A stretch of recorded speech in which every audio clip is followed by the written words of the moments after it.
En este ejercicio haremos una comparación de 4 métodos de ensamble. Un equipo de mejora investiga el efecto de 4 métodos de ensamble, el A, el B, el C y el D, sobre el tiempo de ensamble medido en segundos. La pregunta que vamos a contestar con nuestro análisis es: ¿qué método de trabajo recomendaría utilizar para minimizar la variable de respuesta? Para eso compararemos 4 métodos con 4 réplicas cada uno, lo que significa que tenemos un diseño de un factor balanceado. En este diseño probaremos las hipótesis nula. La media del tratamiento 1 es igual a la media del tratamiento 2, es igual a la media del tratamiento 3, es igual a la media del tratamiento 4 y esto es igual a una media global. La hipótesis alternativa: la media del tratamiento I es diferente a la media del tratamiento J para al menos un tratamiento I diferente de J. Para iniciar con nuestro análisis en Minitab, vamos a cargar primero las 16 corridas experimentales. Es importante considerar que estas corridas experimentales deben de estar aleatorizadas porque es uno de los principios básicos de un diseño de experimentos. Una vez que tenemos cargadas estas corridas experimentales, nos vamos a ir al botón de estadísticas, ANOVA, un solo factor, y tenemos dos alternativas para meter los datos. La primera de ellas es: los datos de respuesta están en una columna para todos los niveles de factores. En este caso, la manera en la que metí los datos corresponde a esta primera opción, y esto va a ser útil para cuando tengamos que analizar los residuos. La segunda alternativa es: los datos de respuesta están en una columna separada para cada nivel de factor. En esta opción tendría que haber metido los datos en 4 columnas. La primera columna correspondiente al método A, la segunda al método B, la tercera al método C y finalmente el método D. En este caso y para este análisis utilizaremos la primera opción. Me pide la variable de respuesta, que es la columna tiempo, el factor, que es el método, y después me da la opción de seleccionar en este botón de opciones el nivel de confianza que quiero utilizar para mis intervalos, y vamos a asumir también igualdad de varianzas. Este supuesto de homoelasticidad lo probaremos más adelante. En las comparaciones haremos comparaciones de medias entre dos tratamientos, y para eso utilizaremos la prueba de Tukey y la prueba de Fisher en este ejemplo. Como gráficas queremos que nos presente una gráfica de intervalos y una gráfica de caja de datos. Además, para analizar los residuos, vamos a decirle que nos grafique el histograma, la gráfica de probabilidad normal, la gráfica de residuos contra ajustes y la de residuos contra orden. Para que estas 4 gráficas aparezcan en una, seleccionaré esta opción de 4 en 1. Finalmente, como resultados queremos que nos genere pues toda la información que aparece ya activa, si es que aquí no modificaré nada. Pero en almacenamiento sí le pediré que me registre los valores ajustados y los residuos. Estos últimos principalmente para analizar los supuestos de normalidad, homoelasticidad e independencia. Presionamos aceptar y esperamos los resultados. Para iniciar con nuestro análisis comparativo de los 4 métodos de trabajo, utilizaremos la gráfica de cajas de la variable respuesta tiempo, en donde podemos ver el comportamiento de cada una de nuestras muestras o cada uno de nuestros tratamientos que estamos analizando. Dado que queremos minimizar la variable de respuesta, que es el tiempo de fabricación de la pieza, lo que podemos observar es que el método A aparentemente es la mejor propuesta. Sin embargo, si comparamos el comportamiento del método A con el método B, nos pudiera generar dudas debido a que la media muestral del método A es muy parecida a la del método B. Lo que queremos analizar entonces es si esta diferencia de medias muestrales es estadísticamente significativa. Para eso nos apoyaremos en la prueba de Tukey y en la prueba de Fisher, en donde haremos una comparación de las medias poblacionales entre dos tratamientos. Finalmente, para poder soportar también este análisis, haremos un análisis comparativo de los intervalos de confianza utilizando una desviación estándar agrupada. Aquí podemos ver un traslape en el intervalo de confianza del método A con el intervalo de confianza del método B. Eso nos hace suponer, ¿sí?, que hay una fuerte eh, evidencia de que las medias poblacionales del tratamiento A y del tratamiento B son estadísticamente iguales. Para continuar con nuestro análisis, el primer paso de comparación de estos cuatro tratamientos será comparar las medias poblacionales de cada uno de ellos. Entonces, en el planteamiento de hipótesis que nos hace el Minitab, la hipótesis nula es la siguiente: todas las medias son iguales. La alternativa es no todas las medias son iguales, por lo que si rechazamos la hipótesis nula, podremos identificar que al menos uno de los cuatro métodos de trabajo es mejor que otro. El nivel de significancia que estamos definiendo es de 0.05. Para poder analizar este planteamiento de hipótesis y tomar una decisión, utilizaremos el análisis de varianza. El análisis de varianza que nos generó el Minitab nos indica que el estadístico de prueba es de 9.42 y el valor P de 0.002.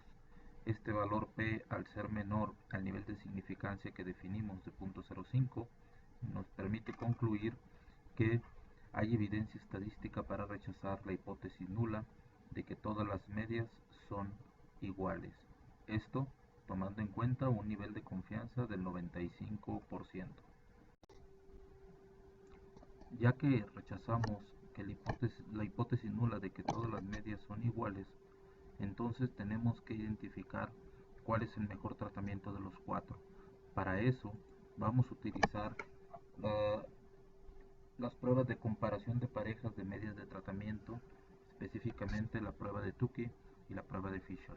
En estas pruebas vamos a hacer una comparación de medias entre parejas de tratamientos.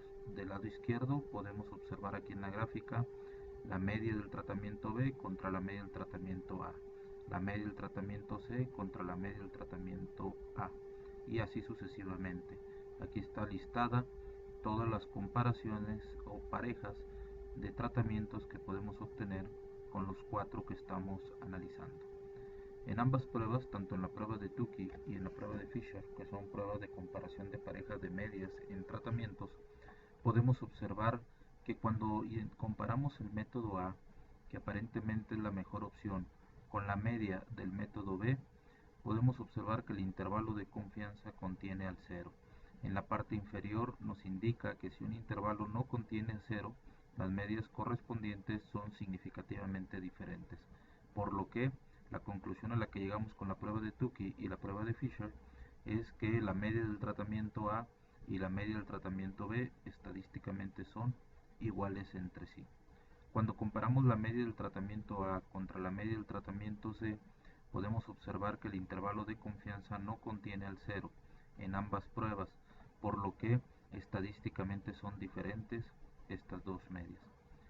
Por último, cuando comparamos la media del tratamiento A contra la media del tratamiento D, podemos observar que estadísticamente son diferentes entre sí, por lo que llevamos hasta ahorita es que la mejor opción sigue siendo el método A. Sin embargo, cuando comparamos el método A contra el método B en sus medias poblacionales, estadísticamente son iguales entre sí, por lo que aquí la conclusión sería que podemos recomendar tanto el método A como el método B como la mejor opción. El análisis que llevamos hasta ahora nos ha dado como resultado que el efecto del factor A, que es el método de trabajo, sí es estadísticamente significativo sobre la variable de respuesta, que es el tiempo, por lo que para hacer una estimación puntual de la variable de respuesta, la estimación será por medio de la media de cada tratamiento. Aquí en los resultados que nos genera el Minitab podemos observar que la estimación puntual del tratamiento de la variable de respuesta en el tratamiento o método A es de 7.25, mientras que la estimación de la variable de respuesta en el método C es de 12.75. Hay que observar que estas estimaciones son la media muestral de cada uno de los tratamientos. Esto debido a que el efecto del método de trabajo sí es significativo sobre nuestra variable de respuesta del tiempo. Después, en la columna 4 podemos observar que el Minitab nos apoyó en el cálculo de los residuos. Al ser 16 corridas experimentales, estamos analizando 16 residuos. Cada residuo se obtiene con la diferencia entre el valor original de la variable de respuesta menos el valor estimado de la variable de respuesta, por lo que un tiempo de 6 segundos menos la estimación de 7.25 segundos nos da un residuo de menos 1.25. Así como se calculó este residuo, tendremos que calcular los 16 residuos que tenemos en nuestro análisis. Una vez calculados los 16 residuos, vamos a hacer la verificación de los supuestos del modelo.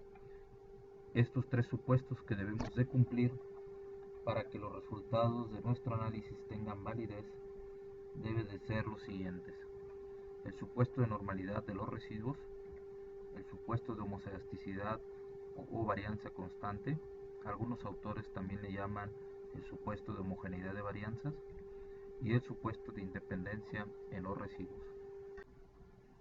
Para analizar el supuesto de normalidad en residuos tenemos varias alternativas. Las que analizaremos en este estudio son las siguientes: el método gráfico, que es el histograma, el método gráfico que corresponde a una gráfica de probabilidad normal. Las desventajas principales de estos dos métodos gráficos es que la conclusión a la que se llega es un poco subjetiva porque depende de la apreciación del analista. Sin embargo, tenemos otras pruebas alternativas como la prueba de Anderson-Darling y la prueba de Kolmogorov-Smirnov, en donde planteamos una hipótesis nula y una hipótesis alternativa. La hipótesis nula corresponde a lo siguiente: los residuos se ajustan a una distribución normal, y la hipótesis alternativa: los residuos no se ajustan a una distribución normal. Para poder tomar una decisión de rechazar o no rechazar la hipótesis nula, vamos a calcular un valor P. Para continuar con nuestro análisis de verificación de los supuestos del modelo, el Minitab nos generó esta gráfica de residuos para la variable de respuesta.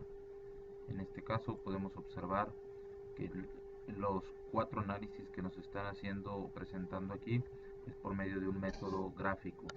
Por el lado izquierdo podemos observar la primera gráfica, que es la gráfica de probabilidad normal, y también el histograma en la parte inferior izquierda, que son métodos gráficos para probar ese supuesto de normalidad. Del lado derecho podemos observar la gráfica en donde se compara el valor ajustado contra los residuos, y esta gráfica me va a ayudar a analizar el supuesto de varianza constante o de homocedasticidad. Y por último encontramos la gráfica de el orden de observación contra el residuo, que nos ayudará para probar el supuesto de independencia en residuos. Como un método alternativo a la gráfica de probabilidad normal y el histograma, otra forma para probar el supuesto de normalidad de los residuos es por medio de la prueba de Anderson-Darling. Una vez que tenemos esta columna con los 16 residuos, me voy a ir a la opción de estadística, estadística básica y prueba de normalidad. Voy a meter como variable la variable de residuos y le voy a indicar que quiero que me haga la prueba de Anderson-Darling. Aquí podemos observar del lado izquierdo una gráfica de probabilidad normal, y del lado derecho podemos observar el estadístico de prueba de Anderson-Darling y el valor P calculado en esta prueba de .435. La conclusión a la que llegamos viendo el valor P es que al ser mayor al nivel de significancia dada, podemos observar o podemos concluir que no se rechaza la hipótesis nula de que los residuos provienen de una población con distribución normal. Una alternativa a la prueba de Anderson-Darling es utilizar la prueba de Kolmogorov-Smirnov para probar el supuesto de normalidad. Nuevamente me voy al botón de estadísticas, estadísticas básicas, prueba de normalidad. Tengo seleccionada la variable residuos y selecciono la prueba de Kolmogorov-Smirnov. Le pongo aceptar, y además de la gráfica de probabilidad normal, me genera el estadístico de prueba de 0.126 y un valor P mayor a 0.15 en esta prueba de Kolmogorov-Smirnov. Este p-value mayor a 0.15 nos indica que al ser superior al nivel de significancia de 0.05 no se rechaza la hipótesis nula de que los datos o los residuos se ajustan a una distribución normal. Esta conclusión con un nivel de confianza del 95%. Finalmente, para probar el supuesto de homocedasticidad o de varianza constante entre los 4 tratamientos, utilizaremos la prueba de Bartlett. Para eso me iré a la opción de estadísticas, ANOVA, prueba de igualdad de varianzas, seleccionaré la variable de respuesta que es tiempo, seleccionaré el factor que es método. En el botón de opciones, dado que ya probamos el supuesto de normalidad, voy a pedirle al Minitab que utilice la prueba basándose en una distribución normal. Presiono aceptar y le damos a aceptar. Del lado izquierdo me presenta un método gráfico por medio de una comparación de intervalos de confianza de Bonferrioni, en donde si comparamos o si analizamos que hay traslape entre estos 4 intervalos, la conclusión es que se cumple el supuesto de homocedasticidad en los tratamientos. Pero por otro lado tenemos del lado derecho la prueba de Bartlett y un valor P de 0.478. Este valor P, al ser mayor al nivel de significancia de 0.05, concluimos que no se rechaza la hipótesis nula de que la varianza del tratamiento 1 es igual a la varianza del tratamiento 2, es igual a la varianza del tratamiento 3, es igual a la varianza del tratamiento 4. Por lo que podemos concluir con un nivel de confianza del 95% que se está cumpliendo el supuesto de homocedasticidad o de varianza constante.